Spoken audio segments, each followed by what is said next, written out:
Hi guys! Today we're going to be sharing with you 4 of our tips for getting better skin naturally. So we definitely have not always had super great skin. Even now it's, has its good days and its bad days. But we've definitely along the way learned a lot about the underlying root cause of skin issues.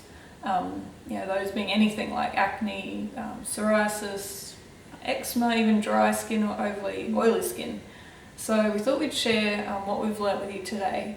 So the first 3 tips that we're going to be talking about are related to your gut health, because what we've come to learn is that your gut is kind of central to everything. And it plays like a really big role with the health of your skin. So I know in the past that when I've had skin complaints like growing up acne, which is pretty common but went on probably longer than it should have, my first place to look was like, I obviously need to cleanse my face more, I need to get the oil off, I need to do like this regime. You need to drink more water. I need to drink more water, which is all beep crap. Because in hindsight I see that there were so many things really wrong with my gut, which I didn't even recognise. Yeah. And so I think when we talk about gut health, what we're talking about is, one, it's like the microbiota, so it's the balance of good and bad bacteria in your body, but Residing predominantly in your colon and in the intestinal tract.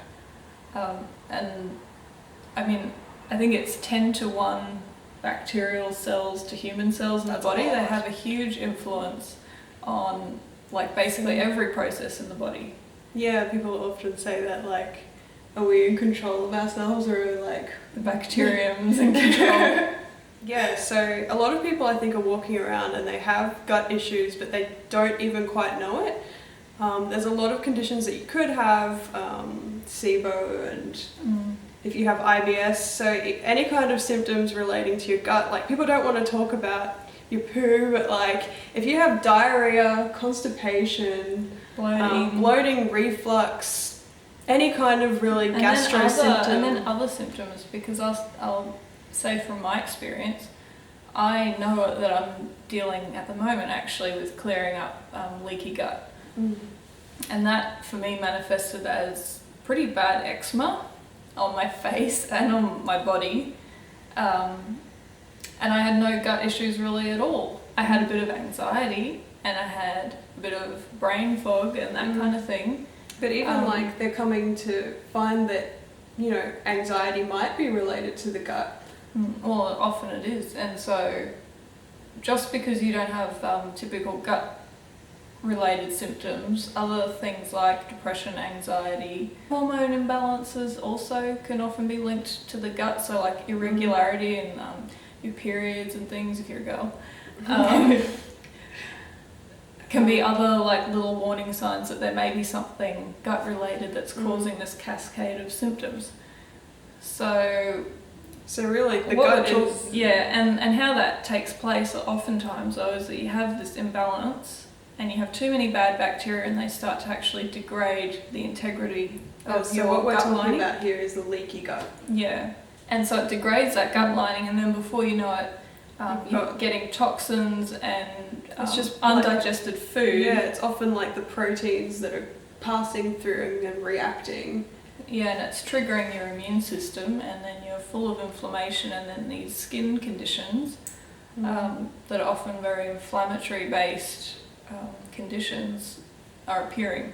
And the last thing you need is like a 3-step regime, Clearasil or whatever. That's not the problem. No, we want to get to the root problem and actually fix it once and for all. And wake up with really beautiful skin. Because it's actually interesting as well.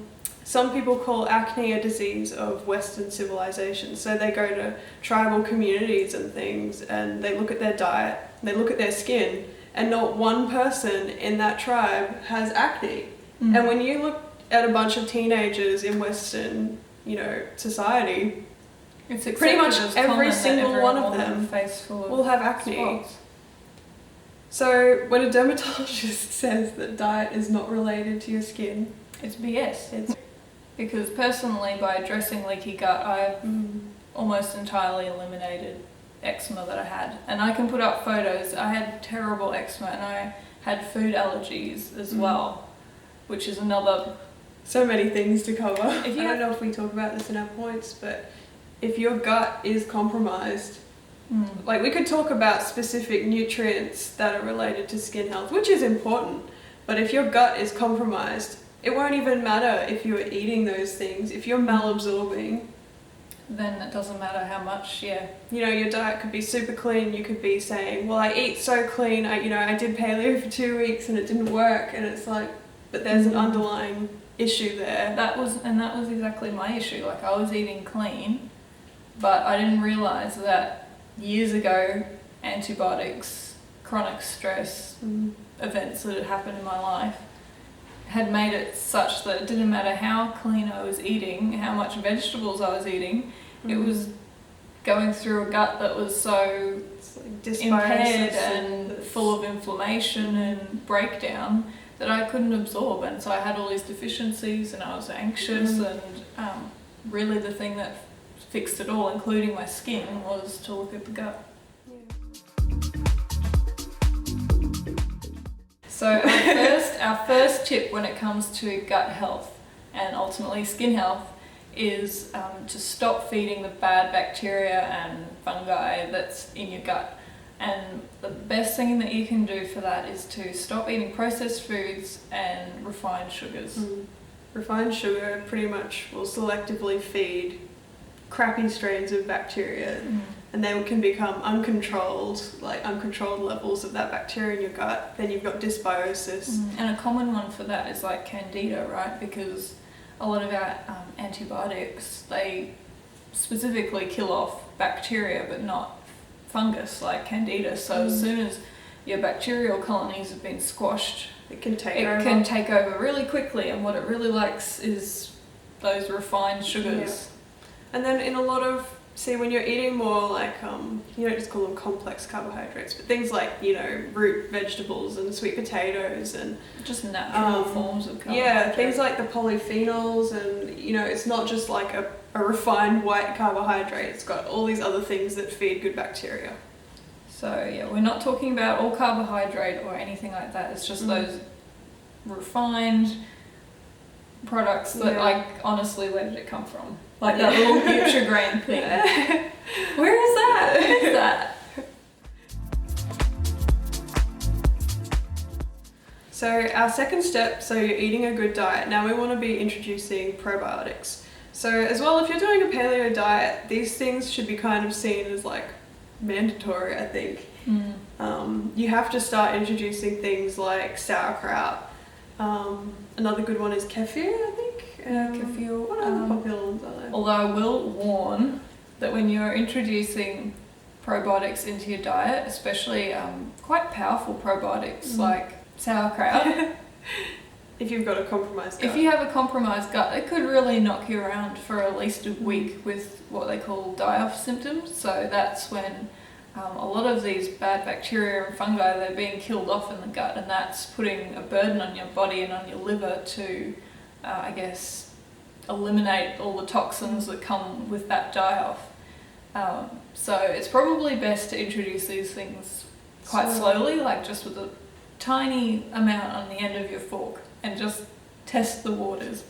Also, I'd say there's something to be said for just using probiotic capsules as well.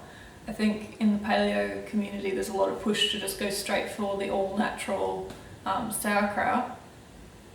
But if you do experience, if you're the kind of person that has a lot of allergies, it might, until your gut is working better, actually make them worse.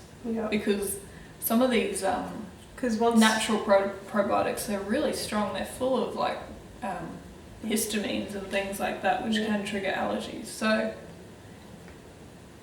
I would recommend, from personal experience, to try some sauerkraut, try some capsules.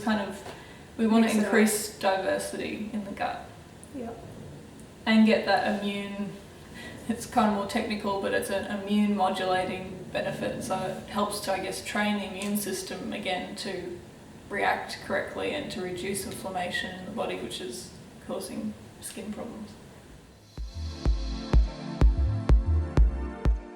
Okay, so our third gut healing tip is to feed the good bacteria.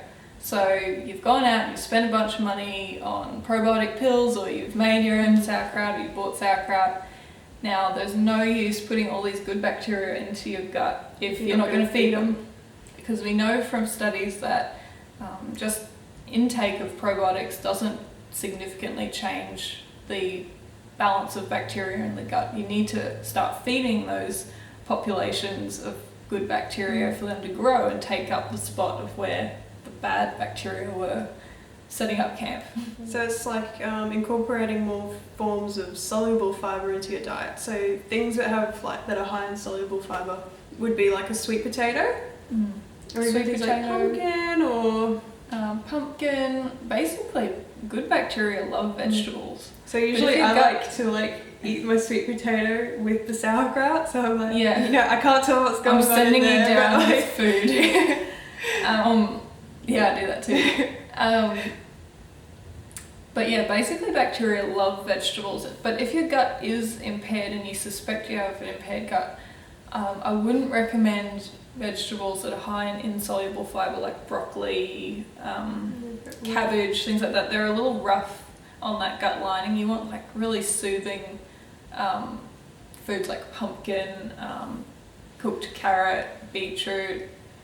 These are all really good forms of soluble fibre, and they're easy to digest. But also sweet potato is good.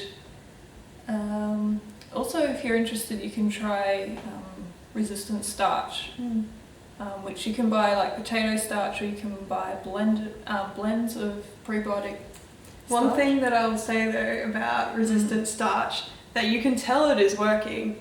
If you take like a spoonful of like potato flour in a glass of water, that night you will have some very vivid dreams. Usually that involve like flying or something. Yeah, I had like psychedelic dreams on that stuff. So a lot of people say that this happens to them, and it's happened to both of us. I think it's related to more serotonin. I think because your gut, that's where a lot of your serotonin is produced. I read a study where they concluded, or they were making the comment, that if you're having the psychedelic dreams, it's most likely that you are getting the like anti-inflammatory benefit of the resistant starch, which is pretty cool. So if you need any proof that something is happening down there, try the potato flour. Although I'd also say tread carefully when you begin. The thing about the resistant starch is that it's completely like not food to the body. It is food 100% pretty much to the bacteria. So you can expect when you start it that you could have a few issues with, sometimes with like bloating or... Because once you feed bacteria, if you've ever wondered where gas comes from, it's like a byproduct of bacterial fermentation in your gut. So you feed it and it's going to produce gas. And so some, depending on kind of what bacteria in the gut, and I think really the more stuffed up your gut is, probably the more issues you're going to experience with resistant starch. So it's good to just start really from a small amount and see how you tolerate it, and whether or not it's working for you, or whether you're not really at a place where it's helpful yet. So you're like just building it up slowly.